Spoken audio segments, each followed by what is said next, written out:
Hey, what's up, everybody? Hope you're doing well. Happy Thursday. It's Crystal Vernay here, and I'm here with one of my good friends, Spring Richardson Perry. And I just want to first, before we dive into the topic today of women in government contracting, which is an amazing topic, and I love it. I did want to have us introduce ourselves. So I will let Spring go first, and then I will go. Well, hey guys, I am Spring Richardson Perry. I am the president and founder of Time to Spring Forward, which is a boutique consulting firm, and we focus on helping nonprofits with strategic planning, grant writing, um, leadership development for either their board or their staff members. And we help with compliance and board governance because we find that these are the things that most nonprofits struggle with the most. And my heart has been in a place for nonprofits. I worked in education, I worked in HR, in nonprofit organizations, and so I've just seen firsthand how they struggle, and I know what it takes to get them where they need to be. And it typically doesn't take much, but the typical nonprofit is in the thick of every single day. Putting out the fire of the day, handling the crisis of the day, so they just don't have the capacity to see big picture and plan for the long-term sustainability of the organization. Their focus each and every day is, you know, carrying out that mission, having the greatest impact in the community, but they don't always get a chance to think about the business side of the organization. And so that's kind of where I come in. So I am super excited to be here with Crystal today, and talk to you guys about government contracting, because this is something that I find lots of people have questions about. Mhm. They get confused about it because there's a lot of moving parts to it. And so when I met Crystal and she told me her background, I was like, yay, I got a partner in crime. So I'm super excited, guys. Hello, hello. Awesome. Well, welcome, Spring. And I second everything you said about nonprofit, coming from the nonprofit space as well and playing there a little bit. Everything you said is absolutely correct. So nonprofits are lucky to have someone like Spring in their back pocket to help them with those things, because the business does a lot of times get put second when it comes to running the organization. So I know both Spring and I are double streaming, which is the first for the Simply She community. So I wanted to say hello to everyone. For those of you who are not familiar with me, my name is Crystal Vernay, and I'm a serial entrepreneur, speaker, author, business coach, and brand strategist. So I have a few businesses, but today I'm representing Simply She, which is my business coaching, consulting, and brand strategy firm.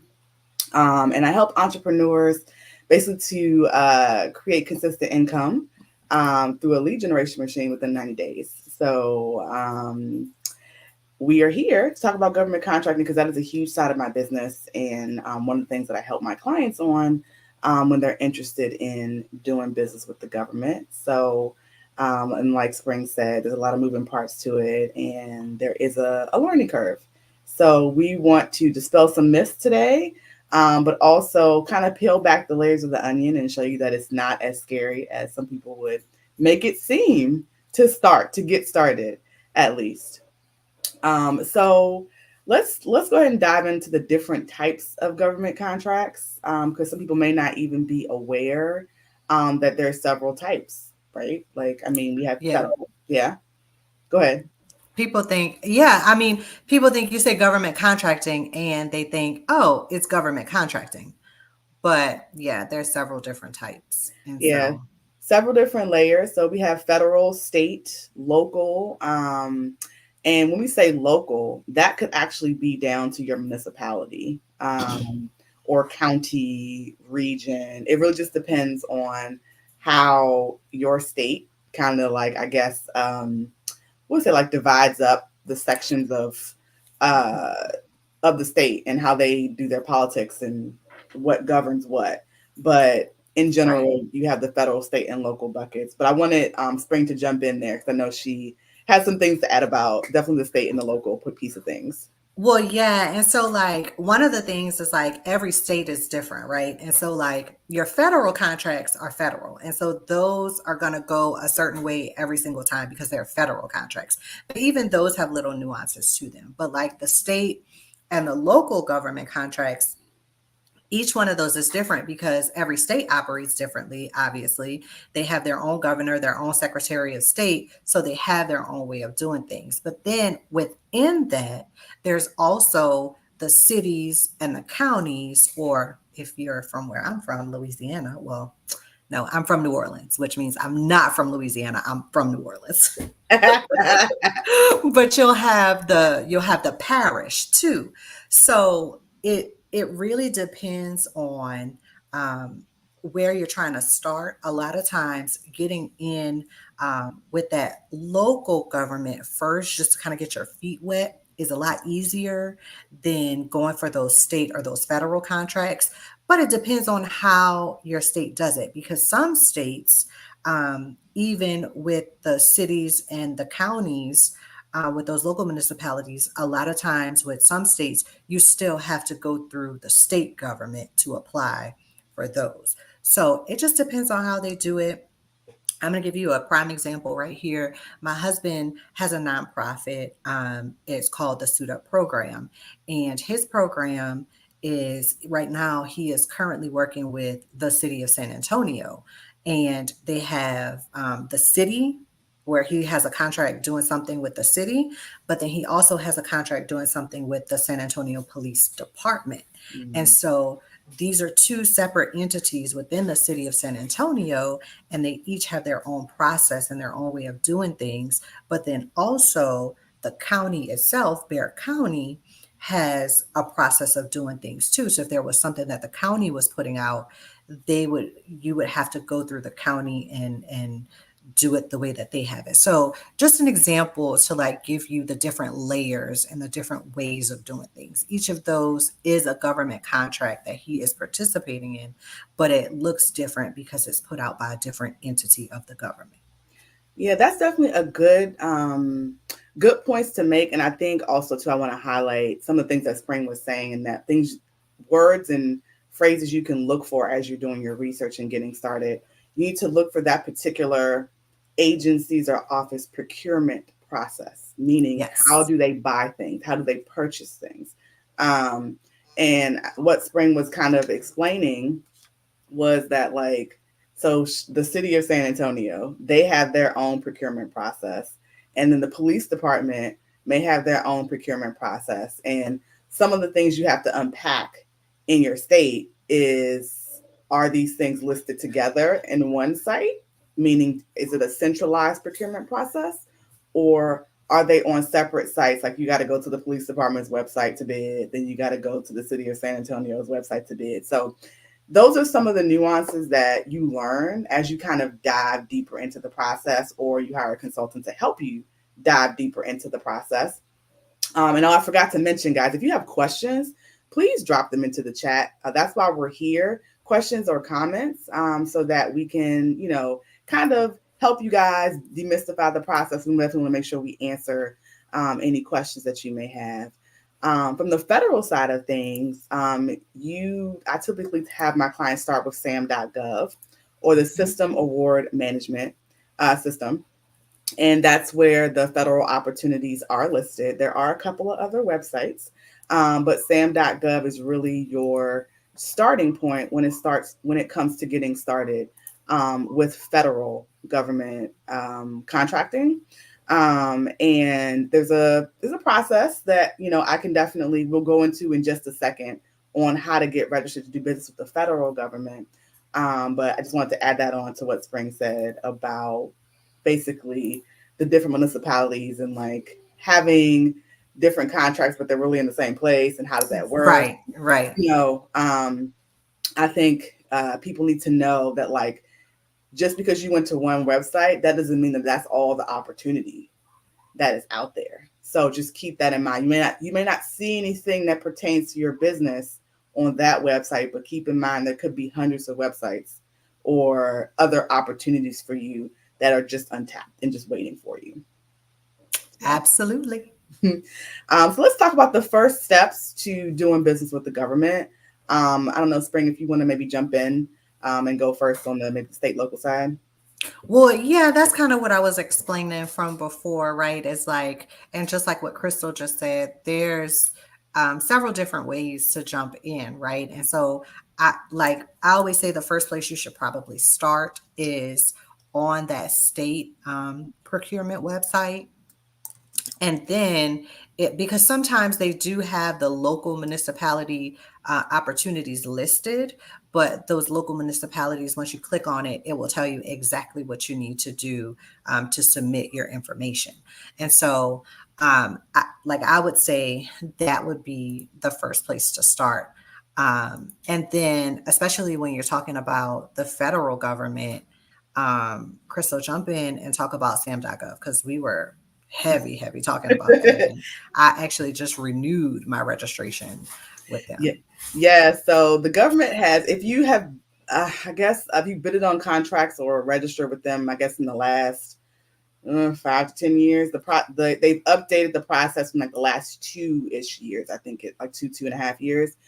So SAM.gov got a complete facelift. Hallelujah. Hallelujah. Because it was terrible. Complete facelift.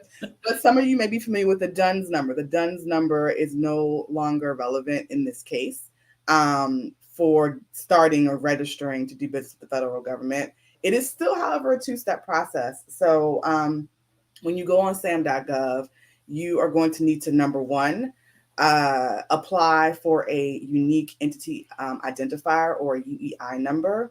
And then number two, you're going to have to then, after you get that number, go and register to do business with the federal government. Everything happens on the same site, but I just like to tell my clients it's a two-step process. So just because you get the number doesn't mean you've completed the process. So Right. the UEI number is replacing the DUNS number essentially. And now you have to renew your registration on an annual basis, whereas before I think it was like 5 years or 10 years, something that was a longer term. But now they're making companies go in and certify on an annual basis. This is going to be really your first step when it comes to registering to do business with the government. Because once you have your UEI number, they assign you something called a CAGE code, which I won't go into that, but you get it. You get it once you register, and that becomes a part of the your submissions. The government will ask for those numbers to verify some things, also so they can pay you. Right. So that's why all this is important. It's kind of like I can't just raise my hand and say I want to do business with them. I got to go through their process, register, and once you get the UEI and you actually fill out the online application, everything's online now. You then will be able to go in and actually bid for opportunities. When I work with my clients, I have them kind of get their ducks in a row before they start the online application. It's not that it's a crazy, like terrible lift in terms of time, but if you have all your documentation like set aside, then it makes the process go a lot easier. And I just try to help them do it in one sitting. That way we get it submitted. So if the government has any questions, we still have all of our documents here, and just makes the process a lot smoother. But that's the first step. I tell people we got to start with SAM.gov. There's a whole bunch of other websites out there, but get registered first, and then you'll be able to move on to the next step.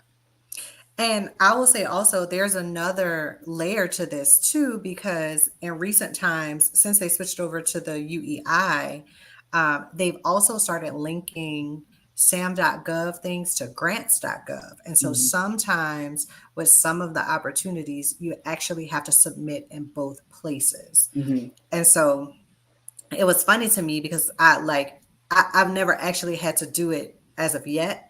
But when I went in, I was going into grants.gov for whatever reason, and it was saying, "Oh, do you want to link your sam.gov?" So I was like, "Oh yeah, I thought it was already linked." And then I had to go through this other process to like link the two. And so that's probably a good idea for you as well. As you're setting up your sam.gov stuff, you want to link the grants.gov one because there are a lot of opportunities that require you to submit in both places. Yeah, and actually, all that brings up a good point, which I know we're going to talk about certification, but that all of those logins are actually linked as well now. So when you go to apply for certification, it'll ask to link to your SAM.gov. Yeah. So I think the government is trying to centralize everything so that all the systems talk, because a lot of times it is the same companies that are applying across different places. So I mean, in that respect, it's better for people who are trying to bid. But yes, I recommend that too. And I think that was the main problem, that the complaints that they kept getting, right, was because the process was so disjointed Hmm. and people were getting disqualified for opportunities simply because they didn't even know that they had missed a step. They Right. thought that they'd done everything that they were supposed to. And then they get this response that says, oh, you're not considered because you didn't do this part. And they were like, what? Like, where was that even like Listed. listed? Or like, I didn't even know that that was a part of the process. And so they have streamlined it. They've done a much better job of, like Crystal said, having the different systems talk to each other, because it for a while it was the Wild Wild West. Like, Yes, it was. Yes, it was just definitely. yeah. So yeah, I'm excited. But I want to jump into the certifications, because this is another big part of the federal contracting. And I kind of want to talk about the differences between the federal ones, and then they have some State ones. state Hmm. ones Yeah. too. So let's jump into that. Yeah, so certifications. I'll start. I guess I can start with the federal ones and just name off a few. I think everyone's mostly familiar with the women-owned small business or economically disadvantaged women-owned small business, and if you aren't, those are great ones to get. There's the veteran-owned. There's also the 8A program. Yep. There's the one with the initial J. I can't. It's not coming to me, but those are just some examples of total small business. Um, Oh, what's that one? I've never heard of that one. TSB, total small business. I Hmm. think they have combined that with another one, but basically it's a designation as a small business in government terms, which like Mm, I think is still under $2 million. So gotcha. It's it's revenue based. yeah, it's revenue based. Um, What about what's the other one? The minority? so minority, they actually do not have a federal certification for minority owned. That's at the state level. Okay. So minority MBE, minority business enterprise, but they do Hmm. recognize it. So they are asking, and I know that there actually is legislation trying to get that into one of the certifications that's considered. Because I'm a member of the U.S. Black Chamber of Commerce, and they are working really hard and strategically with policymakers to try and get the MBE into the financial award consideration. So the government calls certifications, the federal government call it several things. They actually call it financial assistance on Hmm. the application. So when you're going to register, you'll see there's three options. There's financial assistance, all awards, and UEI only. You want to always check all awards because that gives you everything and not just one or the other. But if you see financial assistance, that means certification. So don't, I don't want people to get confused. Designations also another name for it. But all these things mean the same thing. It basically means the government has money set aside for you, and Right. so take advantage of it. But for the federal side, you have to be registered in SAM before you apply for any of the certifications. So you can't go do women on small business and then go back and get your UEI information because they're going to ask you for it on the application. And now it is linked. So when I went to go apply for my WOSB, it basically was like sign in with your SAM.gov login. Like that was where it redirected me, and I had to do that. And now they're linked. But really important because, like I said, the government has money set aside for you, and if you have that designation on your business, then you are the only one. Or your business or businesses like yours are the only ones that can bid for that particular opportunity. And I'll let Spring jump in. Yeah. So um, it's super, I think, helpful if you get those certifications, because, like Crystal said, they have set asides. And in recent years, like within the last 3 to 4 years, they've been setting aside more opportunities, particularly for women-owned small businesses and veterans as well. They've always kind of taken care of their veterans, but we see a lot more opportunities for them now too. And so it's important to make sure that at least on the federal level, you look into what this entails, see if it's something that you qualify for, because if you have a business in partnership with someone else, it has to be 51% owned by a woman. And I think it now says if you identify as a woman, which is that, yeah, it's interesting. But it makes a difference overall, because being a woman and identifying as a woman is like, I don't want to get into the politics of it, but it just opens up the doors to more people to be able to qualify for it. Right. Exactly. And then like Crystal was saying before, those state certifications. So like in Louisiana, where my business was originally started and registered at, they don't have state certifications. Their certifications are the same as the federal. So they have a few. They have like the Hudson Initiative and a couple of other things, but it kind of still is the same as the federal. But like here in Texas, where I am now, they have the Minority Business Enterprise. They have like a few other ones that my husband has like a certification, like all of them. He did like everything. He's like, I want this one, I want this one, I want this one. Like he was like on a menu picking his certifications. And so, but he did all of them.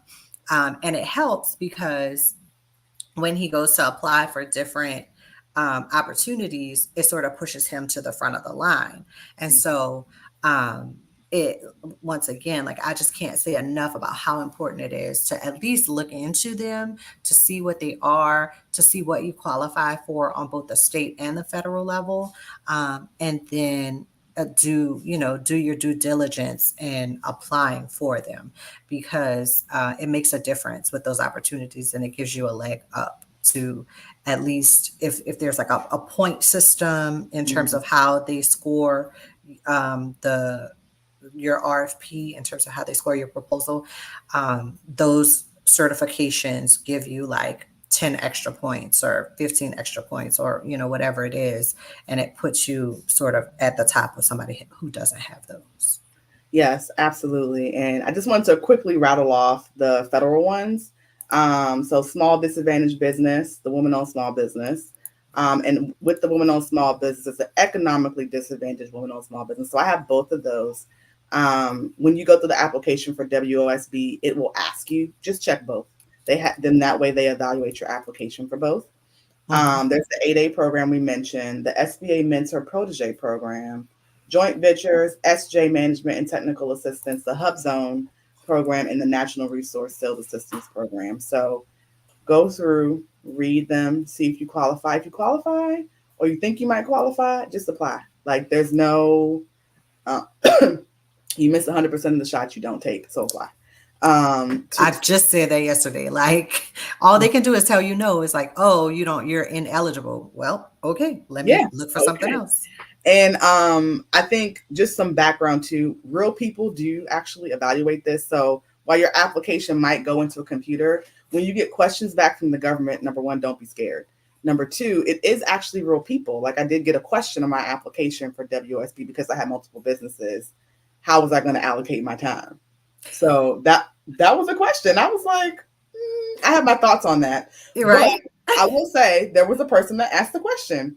And I think we're about to get into responding to RFPs in a second, but having the designation, and there are mandates, and this is where like kind of being more familiar with the actual agency or policy in your state or your municipality of what the mandates are to fulfill would be helpful, because a lot of times I think some places may do it quarterly, but they'll say how close they are to the target in terms of fulfilling the mandates for women-owned small business, for minority business enterprise.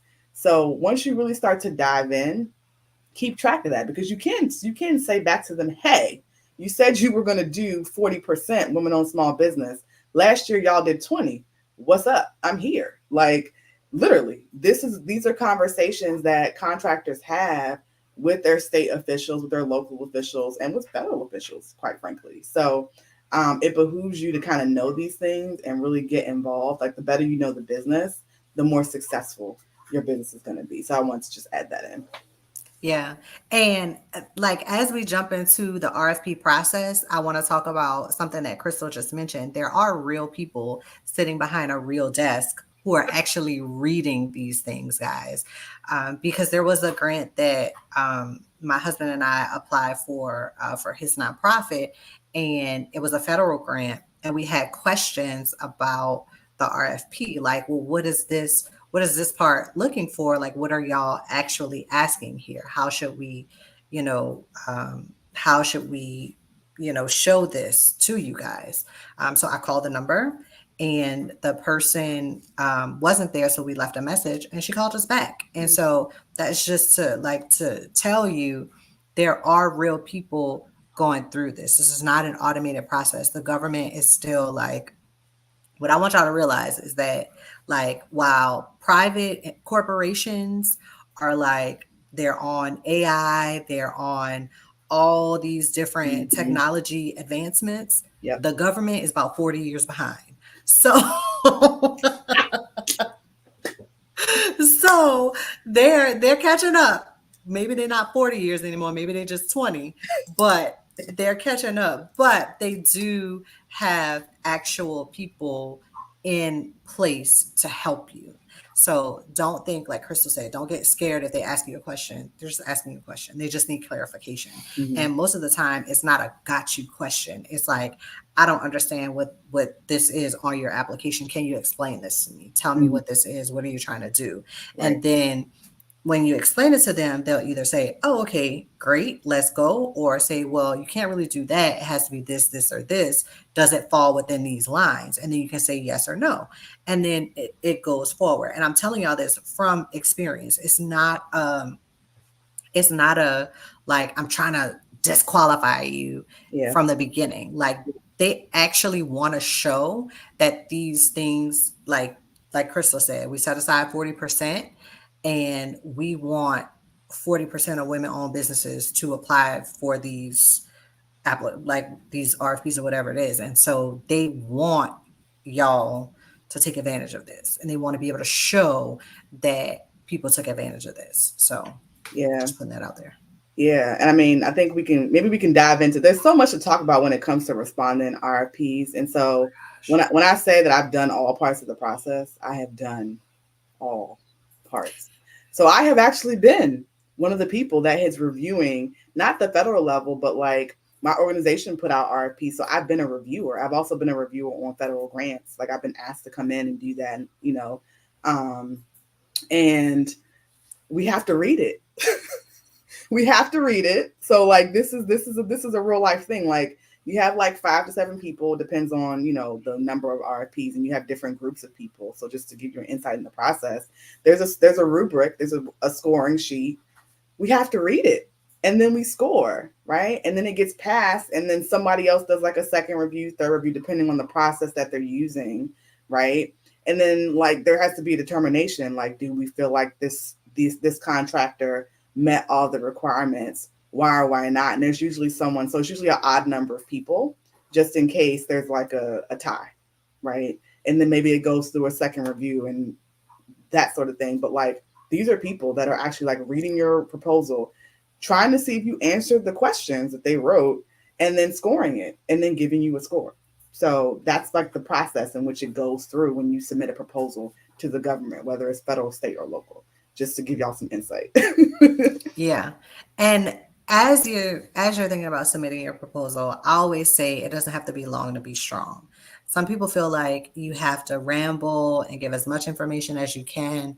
And you should give as much information as you can, but in a succinct way. Yes. Like, please be descriptive, but be to the point. Like, because ain't nobody trying to read 1,000 RFPs. And a lot of times it's not 1,000. A lot of times each of these, depending on who's putting it out there, how large it is, a lot of times I would say at the most you might get 10 applicants at the most. And so, but at the same time, that's 10 applications that people have to read through. So they don't like, as much as you are like, oh, this is my business, this is my baby, this would be great if we could get this grant to do this, this, that, and the third. These people don't care about you or your business. They want to know if you can do what they're asking you to do. Yes.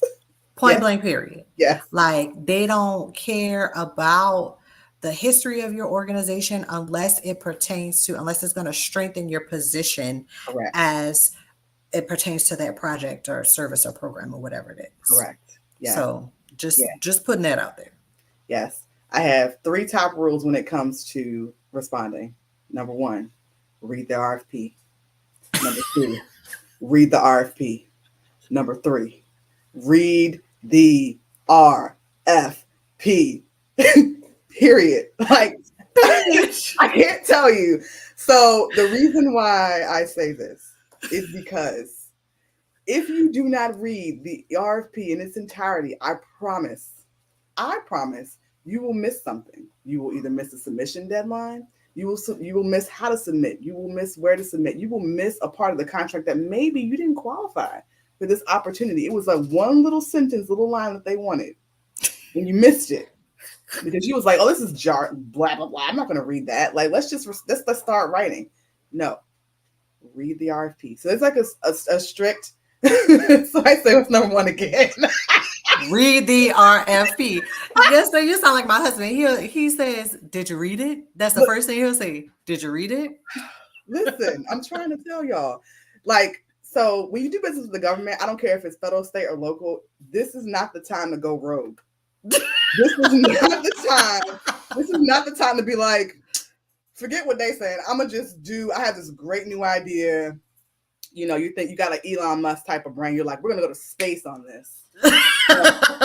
This ain't it. No, the government does not care that you can build a rocket ship if that's not what they're asking for. Okay. Exactly. Not the time to go rogue. Follow the instructions. Read the RFP to the T. Because guess what?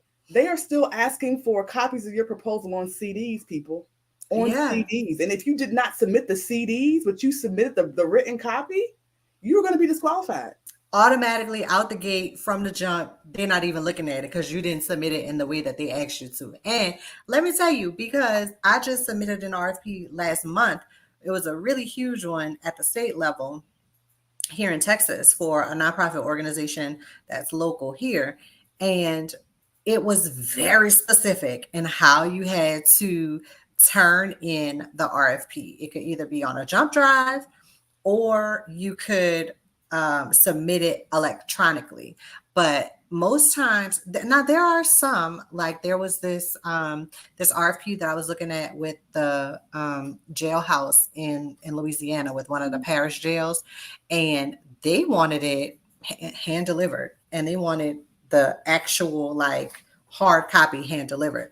And so it just depends. Some places, like I said, you have to read through it because you could have missed that because it had the mailing address on there, like mail correspondence to and it would have been like, oh, well, I'm gonna just mail it to them, and they would have said they would have accepted it, but they would have been like, oh, she didn't bring it to us, like, yeah, you out. And so, like Crystal said, read the RFP.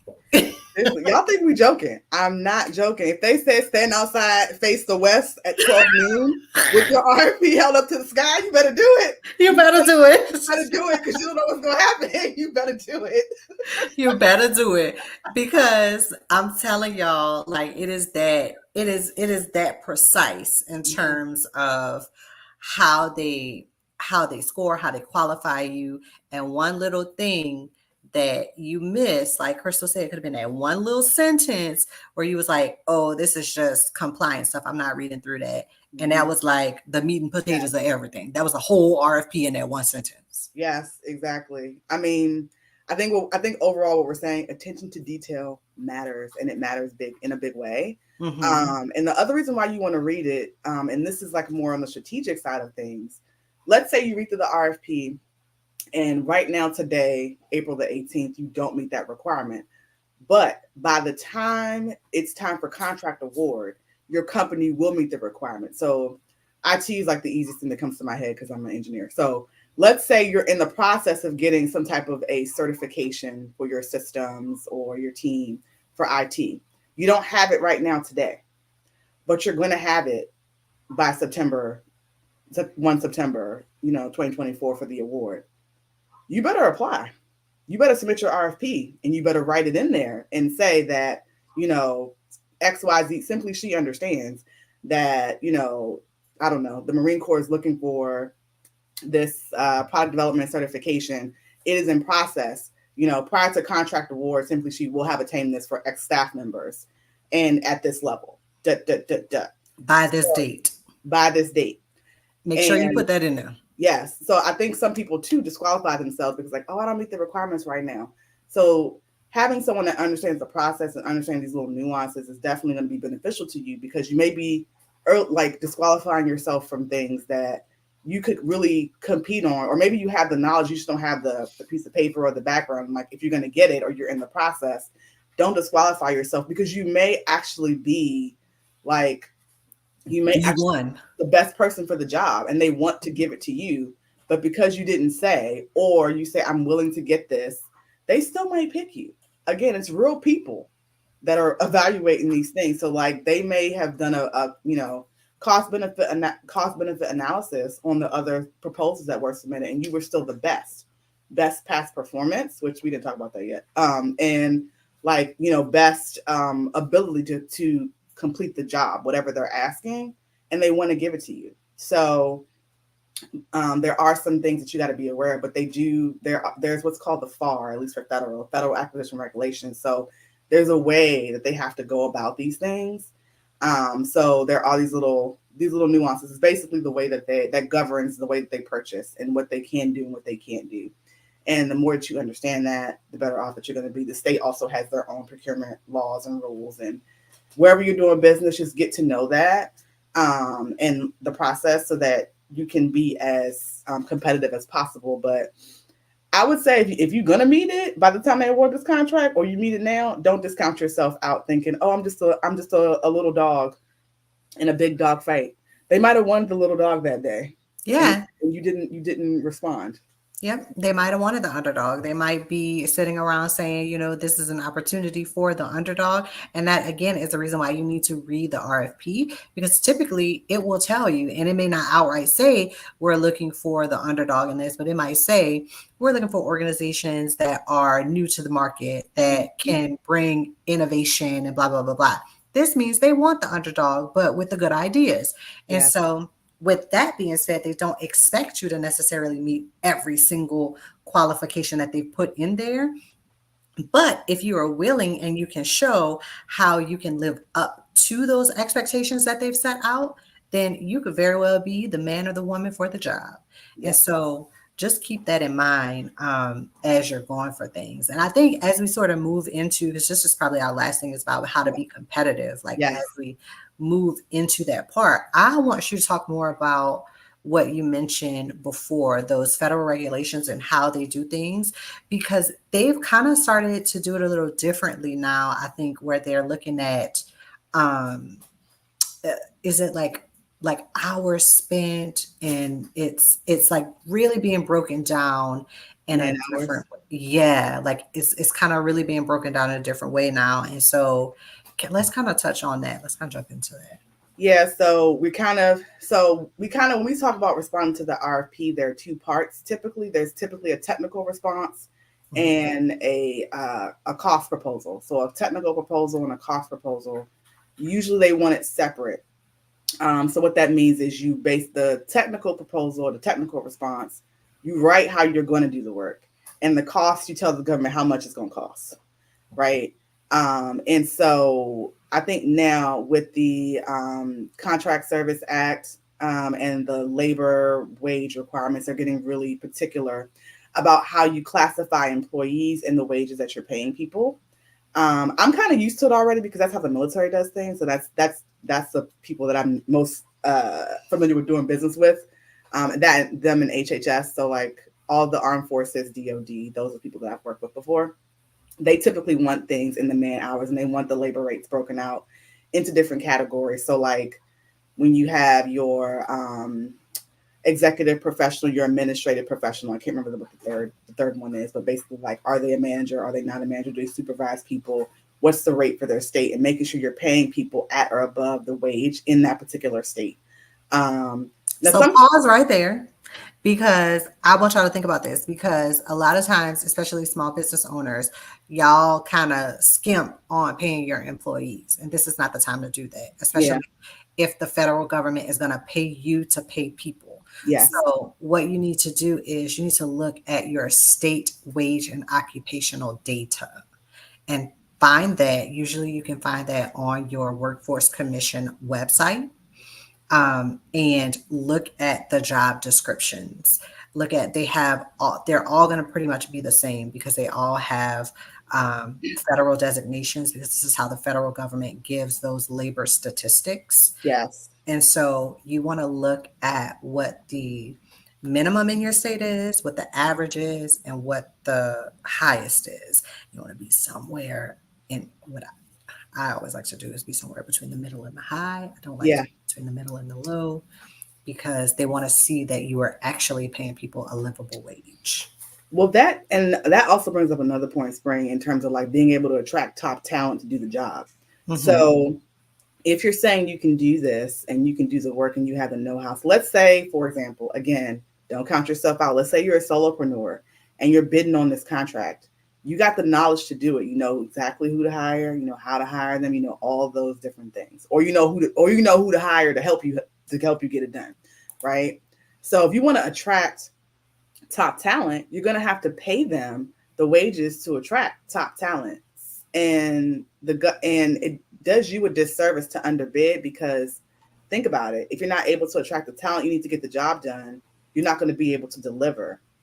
And then you're going to have a cure notice, which is something that you don't want from the government, meaning you're not upholding the deliverables of the contract if you do get awarded. So this isn't like the private sector where we got to like rob Peter to pay Paul and try and make things work, move money here, move money there. The government's paying you to do the job. So put what your talents, knowledge, and expertise requires in the labor market today, as well as for your team.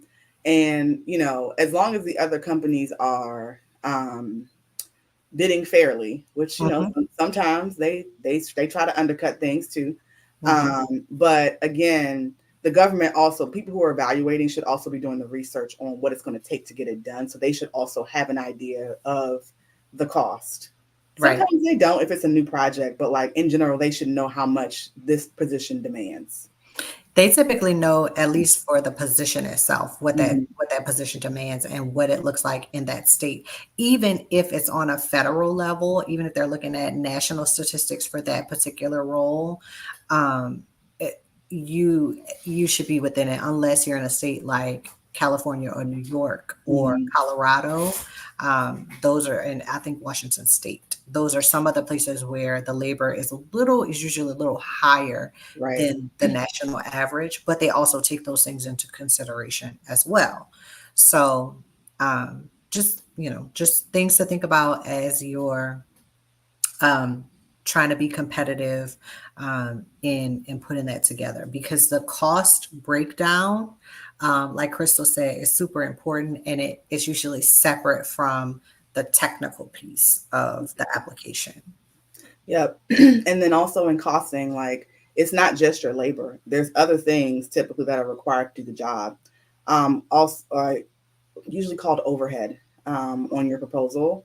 So typically not every single position is listed. It's usually the key positions used to do the work, and then everything else is an overhead. So like your HR, so like your core organization functions usually go to overhead. So like that's your HR, your admin, your finance department. You usually don't line item those unless it's specifically related to the work that you're doing. So you want to make sure you've actually included enough money in the proposal to take care of those people as well, depending on whatever the load is on your organization.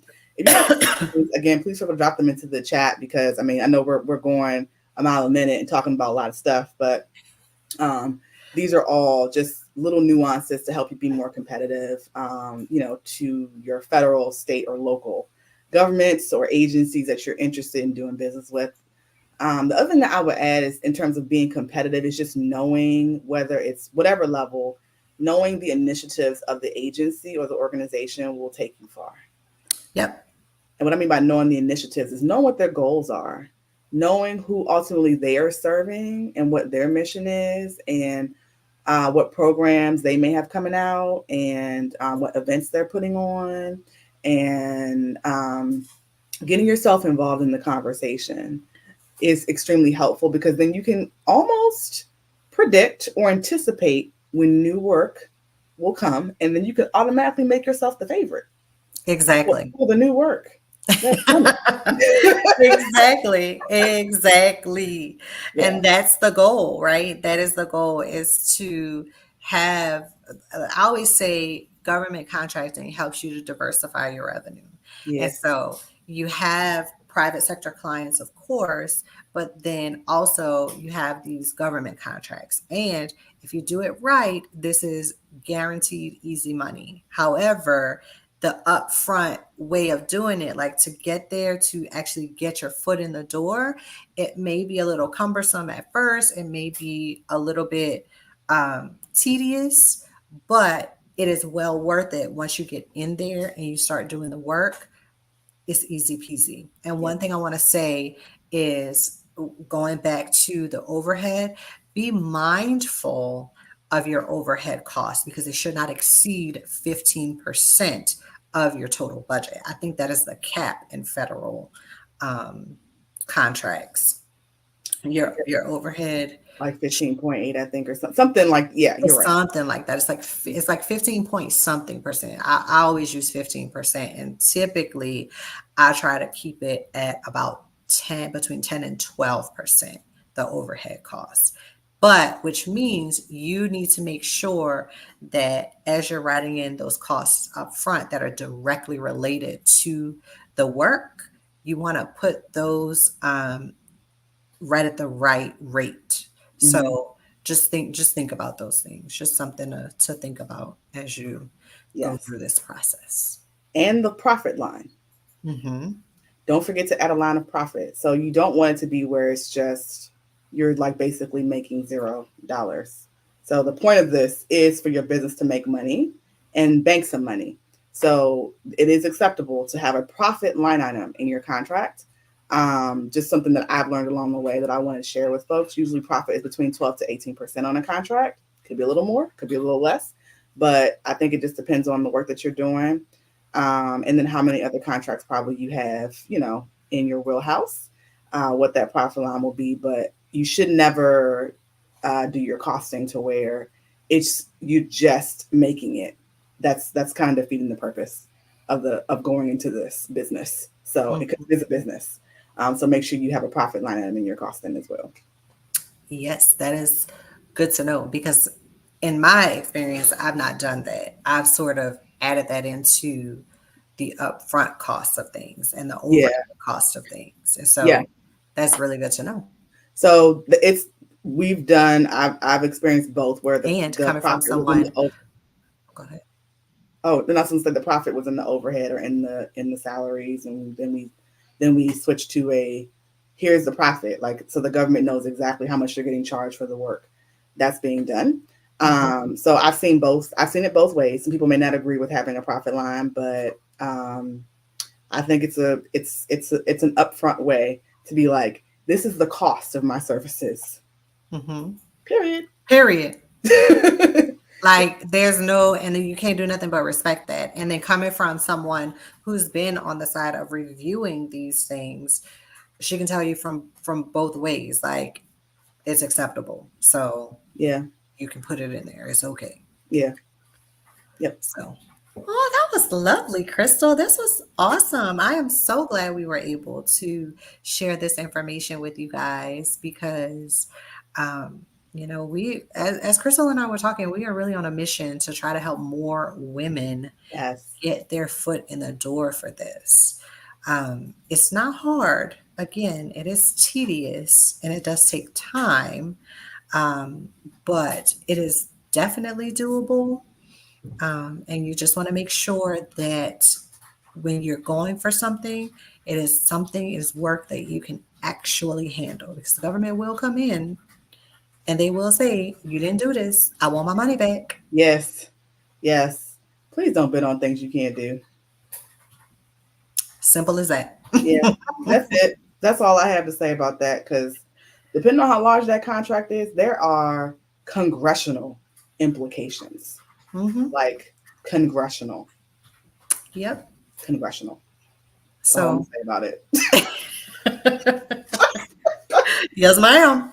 And you don't want your business to be the talk of the nation, to Right. say that this company was hired to do this job and they didn't, and this was the consequence of that, and you're done. Like, that's it. You might as well shut your business down, go find something else to do, because you're done. Yeah. When you're on the news, that's a lot. You don't That's a want lot. to you don't want to do that. So that's just some friendly advice. Don't do things you can't do. Don't play with them at Yeah. all, y'all. Yeah. So this has been great. I've had a great time. And y'all, like, there's so much stuff that we could have probably covered in this. So definitely feel free to stay connected with us. Spring, how can they connect with you? So y'all can connect with me on LinkedIn. It is Spring Richardson Perry, just like you see here on the screen. You can connect with me on Facebook, Spring Richardson Perry. I'm on Instagram, but I'm like, Instagram is like not my thing at all, but I'm on there. So if you want to connect with me on Instagram, it is at springy_springtime, and that's SPRINGIE _springtime. But yeah, or you can check out my website, time2springforward.org. Oh, and I have a podcast. You can check out the podcast. It's called The Spring Forward Podcast. So yeah. Awesome. Well, guys, you can connect with me on LinkedIn. I'm at Crystal Vernay. All of my other handles are under my company, Simply She. So Instagram at I_simply_she, Facebook at I Simply She, YouTube is at I Simply She. You can visit my website, www.isimplyShe.com. I'm going to find Spring on Instagram because I'm on Instagram a lot. But yeah, this has been a really, really great conversation. I hope you guys do ask questions. We will come back and monitor questions in the chat. If you do need help with learning how to do business with the government or wanting to do business with the government, please feel free to reach out to me. You can book a call with me actually by going to slayhardeveryday.co, as that is a service that my company offers in helping companies get started and also do their proposal management process, as well as be their project manager. So I look forward to hearing from you all. I also look forward to more women dipping their toe in the water in the GovCon sector. Yes, that is what I'm looking forward to. And if you guys are in the nonprofit space and you need help with identifying opportunities for grants or understanding how to diversify your revenue as a nonprofit organization, I am your girl. I'm here to help you in any way, shape, or form, so that you can continue to have the greatest impact that you possibly can. Because you started this mission for something, you started out on this mission for a reason. You want to make sure that you can continue that mission, and it takes money. And so I'm going to help you figure it out. So yes, guys, so excited to have come to you guys today. Thank you so much, Crystal, for having me and for doing this. This is all hosted by Simply She, so I'm excited to have been a part of this. So thank you very much. Thank you. All right, guys, take care, and we'll see y'all next time. Bye, guys.